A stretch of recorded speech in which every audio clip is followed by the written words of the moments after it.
तो दोस्तों पहला सवाल आपकी स्क्रीन पर देखिए, नाव और धारा का कॉन्सेप्ट ये होता है कि एक नाव किसी भी नदी में या तो धारा के विपरीत चलती है या धारा की दिशा में चलती है, और इसी के बेस क्वेश्चंस होते हैं। तो दोस्तों अगर हम पहली ट्रिक देखें तो यदि किसी नाव की शांत जल में चाल, शांत जल का मतलब है बिल्कुल मतलब जो धारा है वो किधर की तरफ नहीं बैठ रही, उस जल में अगर नाव की चाल x है और यदि किसी ऐसे जल में उसको प्रवाहित किया जाए जिसमें धारा की चाल y हो, तो उस दिशा में अगर धारा जो नाव की चाल है वो तो कुछ नहीं है, लेकिन जो धारा की चाल होगी वो उस नाव की चाल में जुड़ जाएगी। अगर पूछा जाए धारा की दिशा में नाव की चाल कितनी होगी, x प्लस वाई होगी। ठीक है, अब यही धारा उस नाव के विपरीत दिशा में बह रही हो तो उसमें ठीक उल्टा हो जाएगा, x माइनस वाई किलोमीटर प्रति घंटा में ये चाल हो जाएगी। ठीक है, ये ट्रिक है। अब देखिए इस पर क्वेश्चन हम देखते हैं। देखिए बड़ा आसानी से, शांत जल में एक नाव की गति यदि 10 किलोमीटर प्रति घंटा है, ठीक है, धारा का वेग 3 किलोमीटर प्रति घंटा है, तो धारा की दिशा में, धारा के अनुप्राव में मतलब धारा के साथ, और धारा के उद्प्राव में नाव की चाल ज्ञात कीजिए, यानी कि दोनों तरह से हमें चाल ज्ञात करनी है। तो यदि धारा की दिशा में चाल है तो 10+1 या 10+3 यानी कि x प्लस वाई, तो 13 किलोमीटर प्रति घंटा हो जाएगी, और धारा की विपरीत दिशा में देख रही है तो 10-3 यानी कि 7 किलोमीटर प्रति घंटा हो जाएगी। तो इस तरह का छोटा सवाल 1 नंबर में पूछा जा सकता है। अगला देखिए ट्रिक देख लेते हैं। यदि किसी नाव की धारा की दिशा में चाल 1 किलोमीटर प्रति घंटा है और धारा के विपरीत 20 किलोमीटर प्रति घंटा है, तो उसमें फॉर्मूला बनेगा दोस्तों ये वाला। शांत जल में अगर नाव की चाल हमें ज्ञात करनी तो a प्लस बी बाई 2 हो जाएगा उसमें। ठीक है, और धारा के वेग हमें ज्ञात करना है तो a माइनस बी बाई 2 ये इसका हो जाएगा। ठीक है, प्रति घंटा। और इस पर देख लीजिए क्वेश्चन, देखिए बड़े आसानी से निकाल सकते हैं। यदि एक तैरक धारा की दिशा में और धारा के विपरीत दिशा में क्रमशः 18 किलोमीटर और 6 किलोमीटर प्रति घंटा में चाल से चलता है, तैराक की शांत जल में और धारा का वेग ज्ञात कीजिए, इस तरह के क्वेश्चन पूछे गए। तो देखिए शांत जल में तैराक की चाल देखिए, तो 18 + 6 यानी कि दोनों ये जुड़ जाएंगे शांत जल में दोनों जुड़ जाएंगे और 2 का भाग लगा देंगे, 12 किलोमीटर प्रति घंटा आ जाएगा। और धारे का वेग निकालना है तो 18 माइनस 6 जो विपरीत दिशा में है उसका घटा देंगे तो डिवाइडेड बाई 2 यानी कि 6 किलोमीटर पर ये धारा का वेग आ जाएगा। सिंपल फॉर्मूले को आपको रखना है। ठीक है, ट्रिक 3 देखिए, तीसरे तरह का सवाल किस तरह से आता है।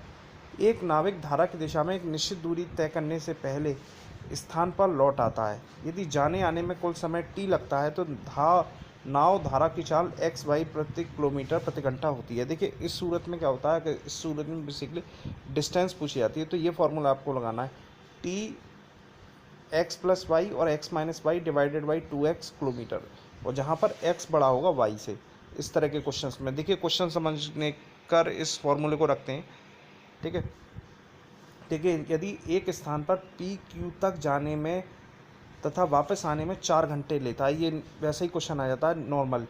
यदि धारा का वेग 2 किलोमीटर हो, नाव का शांत जल में वेग 4 किलोमीटर, तो दूरी कितनी है।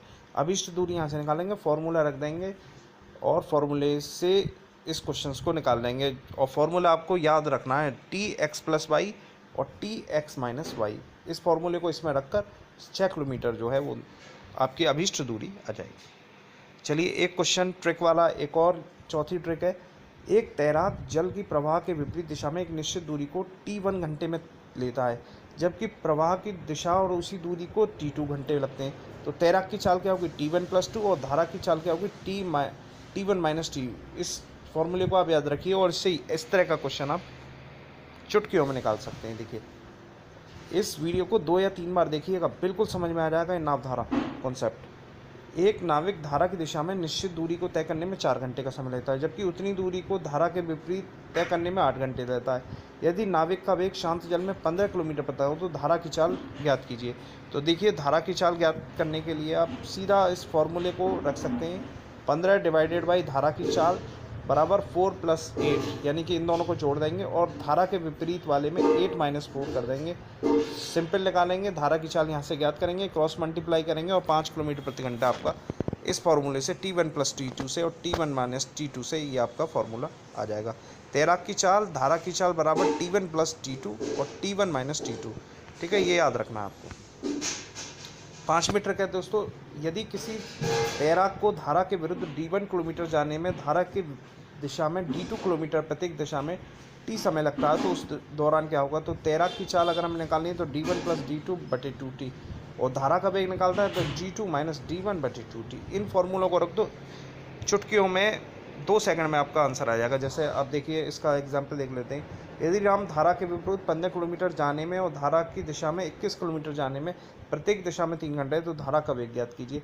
तो D1 माइनस G2 और जो दूसरा है आपका इंटू 2T मल्टीप्लाई कर देंगे तो यहाँ आ जाएगा D2 कितना है 21 और D1 कितना है 15 और 2T यानी कि 2 और 3 घंटे लगते हैं, तो यहाँ से आपका 1 किलोमीटर प्रति घंटा धारा का वेग आ जाएगा। इसमें धारा का वेग पूछा गया है, तो धारा का वेग का फॉर्मूला हम आपके पास ये वाला है, इसे आप लगा देंगे। चाल जाती तो D1 प्लस D2 हो जाता। ठीक है, अगले क्वेश्चन की ओर जाते हैं। Trick number 6। यदि स्थिर जल में एक नाव का वेग x किलोमीटर प्रति घंटा हो, धारा का वेग y किलोमीटर प्रति घंटा हो, तो कुल दूरी d हो तो उस दशा में लगा समय।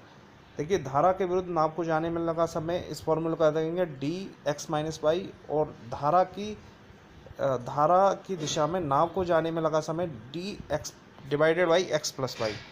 एग्जाम्पल से आप समझ सकते हैं। देखिए यदि स्थिर जल में एक नाव का वेग 10 किलोमीटर प्रति घंटा है, यदि धारा का वेग 6 किलोमीटर प्रति घंटा है, तो धारा की दिशा में 80 किलोमीटर दूरी जाने में कितना समय लगेगा। तो सिंपल है, अब इस समय इस फॉर्मूले से आप ज्ञात कर सकते हैं।